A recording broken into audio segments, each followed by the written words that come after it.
Hello and welcome to my Yu-Gi-Oh channel. Today we're looking at some more cards to go with the Yu-Gi-Oh! Rush Duels Go Rush series. Galactica Oblivion is a light attribute galaxy type normal monster, level 7 with 2500 attack and 2500 defense. It is just the normal monster, but it's seen to be the boss monster, the signature card of one of the main characters within the series. Transamu Raynak is a light attribute galaxy type normal monster. It's a level 4 with 1600 attack and 0 defense. Notice that it slightly goes above the traditional threshold for level 4 monsters. Previously, with the other series of Yu-Gi-Oh! 7s, they capped off at 1500 attack. This is extending and slightly boosting it with the 1600 threshold now. Hopefully we will be seeing some more of these thresholds broken in the future. Galactica Amnesia is a level 6 light attribute galaxy type effect monster. It's got 1600 attack and 1500 defense. The requirement: you can activate this by placing one card from your hand on the bottom of the deck, and the effect is to choose up to 2 level 6 or lower galaxy normal monsters from your graveyard and special summon them to your field face up. During this turn, you cannot attack with monsters except galaxy monsters. The nice thing about this effect is it's not too difficult to approach. You just send one of your cards from your hand to the bottom of the deck, and then you're able to just special summon 2 galaxy monsters. They have to be level 6 or lower, but they have to also be normal monsters straight to your field. It helps to advance your plays and to potentially go into a tribute summon if that's what you're needing to go into. Since they're recovered from the graveyard and not special summoned from the hand, these act as additional resources. We now have a reprint of an old card called Alien Shock Trooper. It's classified as a legend card, similar to Vorse Raider in that for a 1900 attack monster, a legend card is a card you can only play one of, and you can only play one legend card per deck. These are the limitations to it. It's a level 4 Earth attribute reptile normal monster with 1900 attack and 800 defense. It serves as one of the highest baselines for a level 4 monster. I think that's why it's classified as a legend card, despite having no effects to its name. Windcaster Torna is a wind attribute spellcaster type level 6 with 1600 attack and 1000 defense. The requirement is to send one card from your hand to the graveyard, and the effect is to change the battle position of one monster on your opponent's field. Attack position becomes face up defense position, and defense position becomes face up attack position. It's not particularly a strong card. 1600 can be beaten by plenty of cards. Even the previous monster, Alien Shock Trooper, can get over this, and the requirements on it isn't too bad. It's just a discard, and then you're able to switch the better position of your opponent's monster into the worst position. Hopefully this will help either inflict damage to your opponent or at least destroy their monster if they're in defense mode. Amazing Dealer is a water attribute spellcaster type level 3 with 0 attack and 1000 defense. The requirement: if you have 3 or less monsters in your graveyard, you can pay 300 life points, and the effect is to send 3 cards from your hand to the graveyard, then draw 3 cards. The nice thing about this card is it's able to replenish your hand. If you've got 3 bad cards in your hand, by simply sending those to the graveyard, you draw 3 cards. Potentially those 3 cards you draw might be what you need. Additionally, if those cards that you send from your hand to the graveyard have graveyard-based effects, those can hopefully trigger at some point within the duel as well. The main limitation of this, even though it's only 300 life points, it's not a big cost to have, and you're most likely going to be using this effect, if you can use it, during the beginning of your duel rather than nearer the end of it, at which point you have very limited access to graveyard manipulation, and it relies on you having 3 or less monsters in your graveyard to activate. This being said, if you draw it in the wrong stage of the duel, that means you're most likely going to be,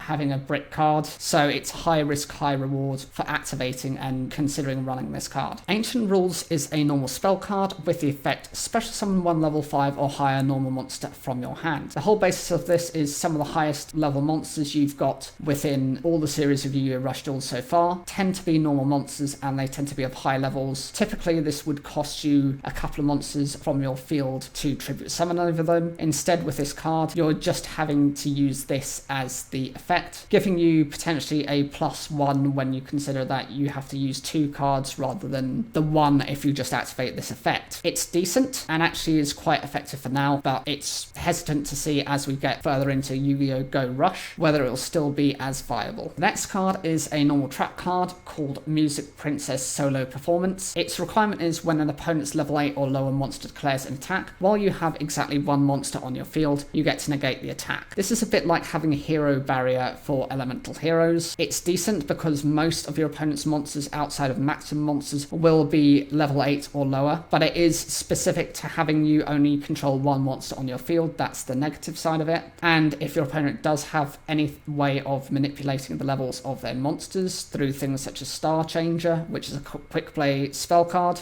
this can actually dodge this effect. Not likely to be playing these, but there are niche circumstances where this is a disadvantage. The final bit of information we're receiving is that if you buy 2 of the Sakyo battle decks or 2 Go Rush decks at the same time, you can get a special card stock case featuring yugioh and Galactica Oblivion. This is quite decent because, relatively speaking, the cost of this stock case would be significantly more. So if you have the chance to do that, you might as well benefit from the deal. Overall, these cards aren't particularly impressive. None of them really stands out to me. I don't think they're going to be that useful. But since the galactic monsters, the galaxy monsters are the ones that are getting the new support and being the brand new type, they're most likely going to get more of these in the future. What do you guys think of these? I'd love to hear your opinions down below in the comments, and make sure to subscribe for more Yu-Gi-Oh content.